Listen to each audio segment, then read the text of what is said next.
بسم اللہ الرحمن الرحیم۔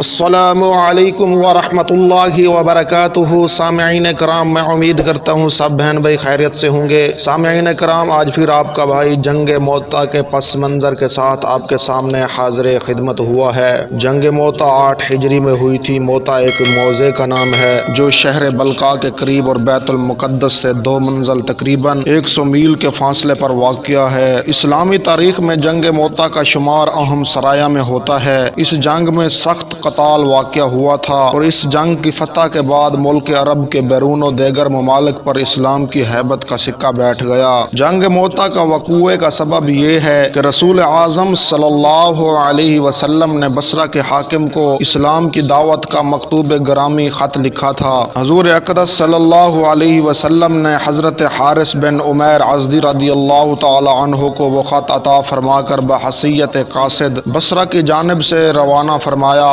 تھا۔ مدینہ منورہ سے بصرہ جاتے ہوئے راستے میں موتا نام کا گاؤں آتا ہے۔ حضرت حارث جب موتا پہنچے تو وہاں کا حاکم شرجیل بن عمر غسانی نے ان کو دیکھ لیا اور انجان پردیسی مسافر کے روپ میں کوئی جاسوس میرے علاقے میں آیا ہے اس نے سمجھا۔ یہ تحقیق کرنے کے لیے ان کو روکا اور پوچھا، تم کون ہو، کہاں سے آئے ہو اور کہاں اور کیوں جاتے ہو؟ حضرت حارث رضی اللہ تعالی عنہ نے جواب دیا، میں مدینے سے آیا ہوں، قاصد ہوں اور پیغمبر اسلام صلی اللہ علیہ وسلم کا خط لے کر بصرہ کے حاکم کے پاس جا رہا ہوں۔ شرجیل غسانی نے ہرقل بادشاہ کے معزز امراء میں سے تھا اور اسلام کا کٹر دشمن تھا۔ شرجیل نے حضرت حارث ازدی رضی اللہ تعالی عنہ کو بلا کسی قصور کے اور قاصد و ایلچی ہونے کے باوجود شہید کر دیا۔ حالانکہ بین الاقوامی قانون کے مطابق اس زمانے میں بھی کسی بھی قاصد یا ایلچی کو قتل کرنا سخت ممنوع و معیوب تھا اور دنیا کے ہر بادشاہ کے نزدیک قاصدوں کی امان امر مسلم تھی۔ جیسا کہ منقول ہے کہ ایک مرتبہ نبوت کا جھوٹا دعوے دار مسیلمۃ الکذاب کا ایلچی بارگاہ رسالت میں آیا، کفری کلمات بکے اور حضور کی سخت گستاخیاں کی، لیکن ایلچی ہونے کی وجہ سے اسے بلا کسی تعذیر کے جانے دیا گیا۔ حضرت حارث بن عمیر ازدی رضی اللہ تعالی عنہ کی شہادت کی خبر مدینہ منورہ پہنچی۔ مسلمانوں میں غم و غصے کی لہر دوڑ گئی، یہاں تک کہ رحمت عالم صلی اللہ علیہ وسلم کی خاطر اقدس پر یہ معاملہ بہت شائق گزرا۔ موتا کے حاکم شرجیل نے قتل قاصد کا احداث کا سنگین جرم کر کے اپنی بربریت کا ثبوت دینے کے ساتھ مسلمانوں کے ضمیر و تحمل کو للکار کر سرکشی کا مظاہرہ کیا تھا۔ لہذا پیکر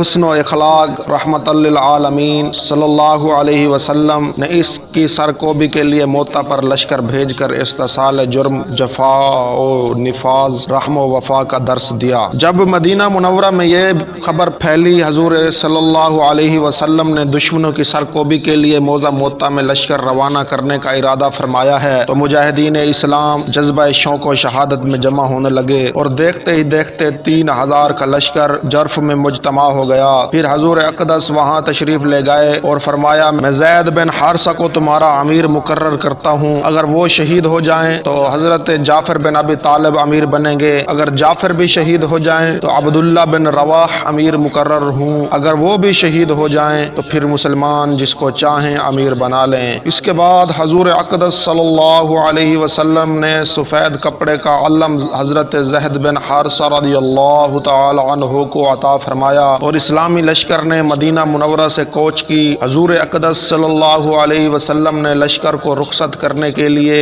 لشکر کے ساتھ ثنیۃ الوداع نامی مقام تک مشاعیت فرمائی۔ ثنیۃ الوداع پر آپ نے توقف فرمایا اور امیر لشکر کو نصیحت فرمائی، میدان جنگ میں اترنے سے پہلے حاکم موتا شرجیل کو اور ان تمام لوگوں کو جو وہاں موجود ہوں اسلام کی دعوت دینا۔ اگر وہ تمہاری دعوت پر اسلام قبول کر لیں تو ان سے ہرگز مت لڑنا، اگر وہ تمہاری دعوت ٹھکرا دیں تو اللہ تعالی سے مدد مانگ کر جہاد کرنا۔ رحمت عالم صلی اللہ علیہ وسلم وسلم نے بعد نصیحت لشکر کو دعائے خیر دیتے ہوئے رخصت فرمایا۔ مجاہدین اسلام کا لشکر حضرت زید بن حارثہ کی سرداری میں مدینہ سے روانہ ہو کر مطہ کی طرف آ رہا ہے۔ یہ خبر جب مطہ کے حاکم شرجیل غسانی کو ملی تو اس نے بہت بڑا لشکر جمع کیا۔ علاوہ ازیں شرجیل نے ہرقل بادشاہ سے بھی مدد مانگ لی۔ ہرقل نے بہت بڑی تعداد میں لشکر بھیج دیا۔ ہرقل نے شرجیل کی مدد کے لیے جو لشکر بھیجا تھا اس لشکر میں قبائل عرب کے مشرکین بھی بہت بڑی تعداد میں شامل ہوئے تھے۔ چنانچہ دشمنوں کے لشکر کی تعداد 1,00,000 سے بھی متجاوز ہو گئی تھی اور مجاہدین اسلام کے لشکر کی تعداد صرف 3,000 کے اسلامی لشکر کے سامنے رومیوں کا 1,00,000 لشکر کا مقابلہ کرنے آ پہنچا تھا۔ جب لشکر اسلام میں دشمنوں کی کثرت کی اطلاع آئی تو مسلمانوں نے یہ مشورہ کیا کہ اس معاملے کی اطلاع فوراً مدینہ منورہ بھیجنا چاہیے تاکہ حضور اقدس صلی اللہ علیہ وسلم ہماری مدد کے لیے مزید لشکر ارسال فرمائیں یا ہمیں واپس بلا لیں۔ بظاہر اسلامی لشکر میں تھوڑی تشویش و گھبراہٹ پھیلی تھی۔ یہ دیکھ کر حضرت عبداللہ بن رواح جو بارگاہ رسالت کے مقرب اور مقبول شاعر تھے، انہوں نے مجاہدین کو مخاطب کر کے فرمایا: اے توحید رسالت کے متوالو، کیا تم اس چیز سے گھبراتے ہو جس کی خواہش اور تمنا میں ہم اپنے گھروں سے نکلے ہیں، یعنی اللہ کی راہ میں موت؟ یاد رکھو، ہم وہ خوبیوں سے ہرگز خالی نہیں، یا تو ہم فتح مند ہو کر غالب آ کر اپنی مرادیں پائیں گے یا شہادت کی سعادت حاصل کر کے جنت میں اپنے ساتھیوں سے جا ملیں گے جو ہم سے پہلے شہادت کا مرتبہ حاصل کر چکے ہیں۔ اس وقت اسلامی لشکر معان نامی مقام میں پڑاؤ کیے ہوئے تھا۔ حضرت عبداللہ بن رواح اسلامی لشکر کو اپنی تقریر سے ایسا جوش اور جنبش میں لا دیا تھا کہ لشکر کا ہر مجاہد جام شہادت نوش کرنے کی تڑپ اور طلب میں اپنے سروں کا نذرانہ راہ خدا میں پیش کرنے معان سے مطہ آ پہنچا۔ حضرت ابو ہریرہ رضی اللہ تعالی عنہ فرماتے ہیں، میں غزوہ مطہ میں حاضر تھا۔ جب مشرکوں کا لشکر نمودار ہوا تو اتنی کثرت سے گھوڑے، ہتھیار، ریشمی کپڑے اور دیگر ساز و سامان میں نے دیکھے کہ میری آنکھیں چندھیا گئی۔ دونوں لشکر آمنے سامنے آئے اور صفیں سیدھی ہوئیں۔ اسلامی لشکر کی طرف سے امیر لشکر حضرت زید بن حارثہ علم لہراتے ہوئے میدان جنگ کا کرازار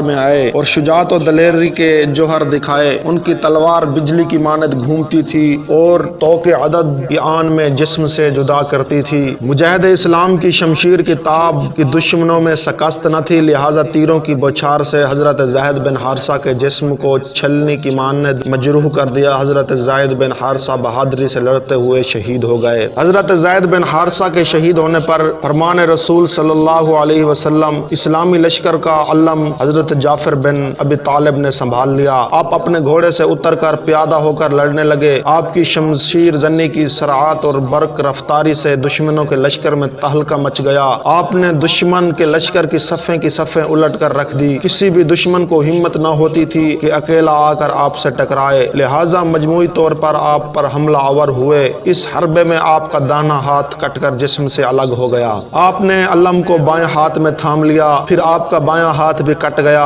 اب دشمنوں کے حوصلے بڑھے اور آپ کے قریب آنے کی ہمت کی۔ ایک ظالم نے نزدیک آ کر آپ کی کمر پر تلوار کی ایسی شدید ضرب ماری کہ آپ کا جسم دو ٹکڑے ہو کر زمین پر آ گیا۔ حضرت عبداللہ بن عمر بن خطاب رضی اللہ تعالی عنہ فرماتے ہیں، جنگ موطا کے معرکہ پر میں موجود تھا۔ جب میں نے مقتولوں اور شہیدوں کے درمیان حضرت جعفر کی لاش کو تلاش کیا تو ان کے جسم مبارک پر میں نے 50 سے زیادہ زخم شمار کیے اور ان زخموں میں سے کوئی ایک زخم بھی ان کی پشت کی جانب سے نہ تھا، بلکہ تمام زخم سینے کی جانب ہی تھے۔ رضی اللہ تعالی عنہ ورضا عنہ۔ حضرت عبداللہ بن رواح شہر اسلام کی شہادت۔ حضرت جعفر بن ابی طالب کی شہادت کے بعد لشکر اسلام کا علم حضرت عبداللہ بن رواح نے تھام لیا۔ آپ رجز کے اشعار پڑھتے ہوئے میدان کا راز میں مشغول قتال ہوئے۔ آپ بلند آواز سے اشعار پڑھتے تھے جس کا مضمون یہ تھا: اے نفس تو کیوں شہادت میں ذوق و شوق نہیں رکھتا اور جنت میں داخل ہونے میں کیوں دیر لگاتا ہے؟ اور باب سیر و تاریخ بیان کرتے ہیں کہ حضرت عبداللہ بن رواح نے 3 دن سے کچھ نہیں کھایا تھا۔ ان کے چچا زاد بھائی نے خوب اصرار کر کے تھوڑا گوشت کھانے کو دیا۔ انہوں نے گوشت کا ٹکڑا منہ میں ڈالا اور دانتوں سے چبایا۔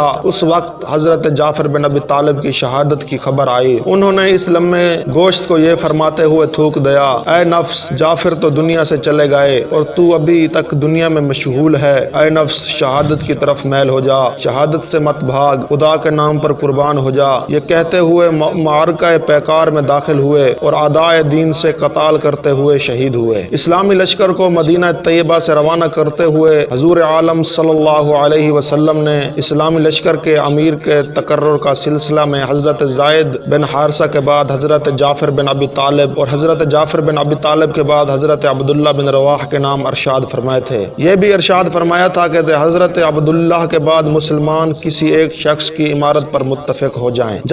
جب حضرت عبداللہ بن رواحہ شہید ہوئے تب حضرت ثابت بن احرام انصاری نے سبقت دکھا کر علم کو تھام لیا اور بآواز بلند پکارا، اے گروہ مؤمنین، کسی ایک کی امارت پر متفق ہو جاؤ۔ تمام نے بیک زبان کہا کہ تم ہی اس کام کو سنبھال لو۔ حضرت ثابت نے جواب دیا، میں اس منصب کو سنبھال نہیں سکتا۔ لہٰذا تمام نے حضرت خالد بن ولید کا انتخاب کیا اور اس پر حضرت خالد نے حضرت ثابت سے کہا، اے ثابت، آپ مجھ سے زیادہ اس منصب کے مستحق اور لائق ہو، کیونکہ آپ اصحاب جنگ میں بدر میں سے ہیں، مجھ سے عمر میں زیادہ ہیں اور بزرگ ہو۔ حضرت ثابت نے کہا، اے خالد، شجاعت و جوان مردی تمہارا کام ہے اور میں نے اس علم کو تمہارے لیے ہی تھاما ہے۔ المختصر، حضرت خالد بن ولید نے تمام مجاہدوں کے اصرار پر لشکر اسلام کا علم اپنے ہاتھوں میں لے لیا۔ ارباب سیر و تاریخ بیان کرتے ہیں، جس وقت حضرت خالد نے علم تھاما تھا اس وقت جنگ کی یہ نوبت تھی کہ اسلامی لشکر کو ہزیمت کا سامنا کرنا پڑتا تھا۔ مشرکین نے اپنی تمام طاقت کا استعمال کر کے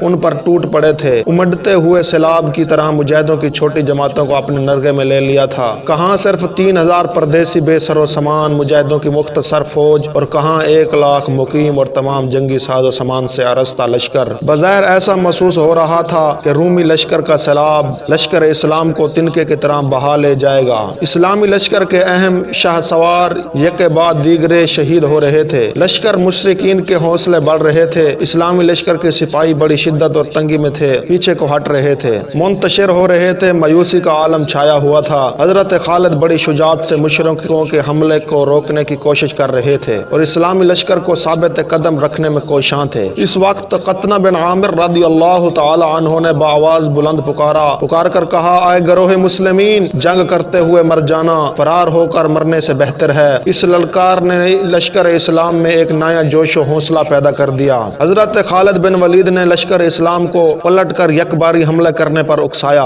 تو حضرت خالد نے اس نازک وقت میں اسلامی لشکر کے ڈگمگاتے ہوئے قدموں کو سنبھالا اور سب نے متحد ہو کر جوابی حملہ کیا۔ حضرت خالد مثل شیر و ببر دشمنوں پر ٹوٹ پڑے اور مشرکین کی ایک بڑی جماعت کو تحت تیخ کیا۔ ایسا لگتا تھا کہ دشمنوں کے لشکر میں بھیڑ بکریاں ہیں جو خدا کے دین کے شیروں کے سامنے مبہوت ہو کر لقمہ اجل ہو رہے ہیں۔ حضرت خالد بن ولید نے جنگ مؤتہ کے دن اپنی ان تمام تر طاقتوں کا استعمال کیا۔ جنگ مؤتہ میں حضرت خالد کے ہاتھ میں 9 تلواریں ٹوٹی اور یہ امر ان کی فضیلت بن کر ظاہر ہوا۔ خالد سیف من سیوف اللہ، یعنی خالد خدا کی تلواروں میں سے ایک تلوار ہے۔ یہ بات اس مقولے کے مطابق تھی، ہر کام کے لیے ایک وقت مقرر ہے۔ چنانچہ حضرت خالد بن ولید رضی اللہ تعالی عنہ کو سیف اللہ کا جو لقب حاصل ہوا وہ جنگ مؤتہ کے روز کے لیے منصر مؤخر کیا گیا تھا۔